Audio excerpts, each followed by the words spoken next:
It was 3 in the morning and Sarah couldn't sleep.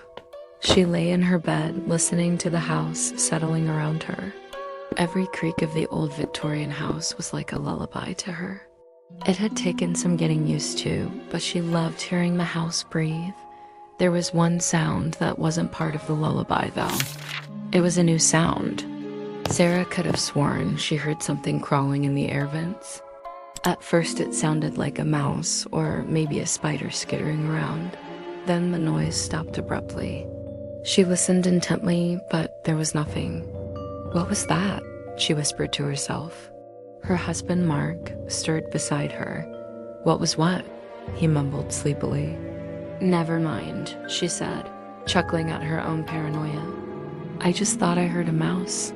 Mark grunted and turned away from her, going back to sleep.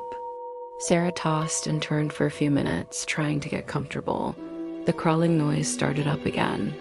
She strained to listen. It definitely sounded like something small dragging itself closer and closer.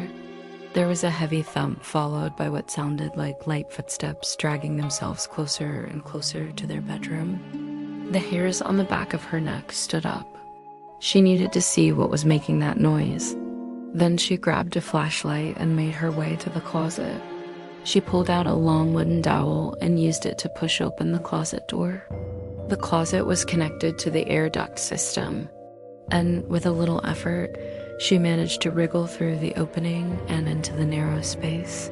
She crawled forward on all fours, holding the flashlight in front of her. As she moved, the air grew colder and the walls of the passage seemed to close in around her. Sarah turned on her side and tried to make her way sideways down the narrow tunnel. It was pitch black and the air was stale and cold. She coughed and gagged on the dust as she made her way further and further into the tunnels. She had no idea where the crawl space would take her, but she knew she had to keep moving forward. Whatever was making those sounds was still out there, and she wanted to stop it before it got too close. The crawl space opened up into a large room. Sarah dropped to the floor, gasping for breath.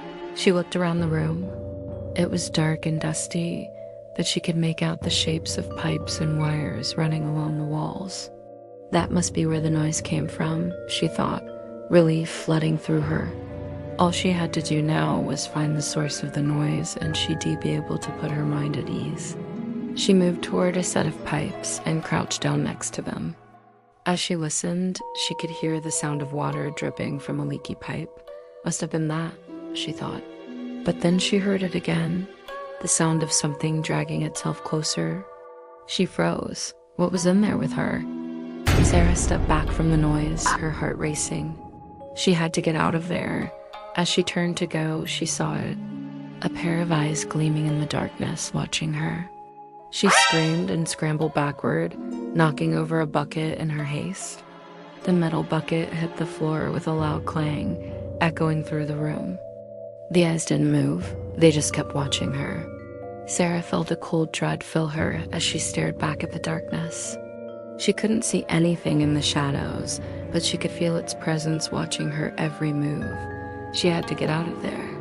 She turned and ran, scrambling over pipes and wires until she reached the opening of the crawl space. She pushed her way through the opening and collapsed on the floor outside the closet, gasping for breath. She could hear the sound of footsteps behind her, getting closer and closer. She had to get away. Sarah stumbled out of the closet and into the hallway. She could hear the sound of heavy footsteps behind her, getting closer. She could see the faint outline of the creature in the darkness, its eyes gleaming like headlights. She could feel its hot breath on her neck as it whispered in her ear, "Run." She didn't need to be told twice. She raced down the hallway, her heart pounding with each beat echoing in her ears. The creature was gaining on her, its footsteps echoing behind her. She could feel its presence up the back of her neck, urging her to run faster. She burst through the front door and onto the porch. She could hear the creature close behind her. She turned and screamed, "Get away from me." But it only smiled and kept coming. Sarah slammed the door shut and locked it, leaning against it with a trembling hand. She could hear the creature clawing at the door, its voice echoing through the wood. "Let me in, let me in, let me in." Sarah screamed and sank to the floor, burying her face in her hands. She could feel the creature's hot breath on her neck, its voice whispering in her ear, "Let me in." But she wouldn't let it in. She knew that if she did, it would kill her. The creature started to scream, its voice echoing through the house. Sarah closed her eyes tight and waited for it to stop. When she finally dared to open them, she saw that the creature was gone. She got up and slowly opened the front door. The sun was shining brightly in the sky and the birds were singing. It looked like a normal day, but Sarah knew that it wasn't. She went inside and called the police. When they arrived, she told them about the creature and showed them the scratches on her arms.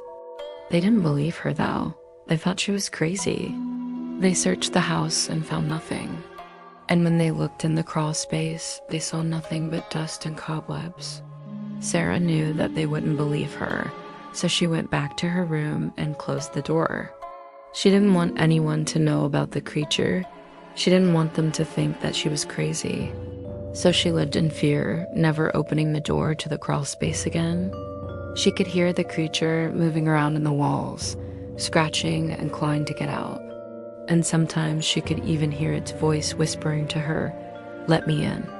One day, Sarah decided that she couldn't live in fear anymore. She was going to find out what the creature was and put an end to it once and for all. She went to the closet and opened the door. The air inside was cold and stale, and Sarah could hear the sound of dripping water. She crawled through the opening and into the crawl space. As she moved through the darkness, she could feel the presence of the creature watching her. She could hear its footsteps behind her, getting closer and closer. She knew that it was there, but she wasn't scared anymore. She was determined to find out what it was and put an end to it once and for all. She crawled into a small room and turned on her flashlight. The beam of light revealed a small humanoid figure sitting in the corner. It was smiling at her. Sarah screamed and backed away, but the creature only smiled wider. It got up and started to walk towards her. As it approached, Sarah could see that it wasn't human. It was something else entirely. Its skin was gray and scaly, and its eyes were glowing red. It had sharp teeth and claws, and its grin was wide and menacing. Sarah knew that she was in danger, but she didn't want to run away. She wanted to see what this creature was, to find out why it was in her house and what it wanted from her. The creature kept coming closer and closer, and Sarah could feel her heart beating. It stopped in front of her and extended a hand. Sarah stared at it, not knowing what to do. The creature spoke in a raspy voice. "Hello," it said. "My name is Grishnak. Would you like to come with me?" Sarah shook her head, unsure of what to say. "No, thank you," she said. "I don't know where you're going, but I don't want to go with you." Grishnak's smile widened. "Oh, I'm sure you do," he said. "You just don't remember." He reached out and touched her arm, and Sarah recoiled. She drove away as fast as she could, looking back over her shoulder to see if Grishnak was following her. But he wasn't there.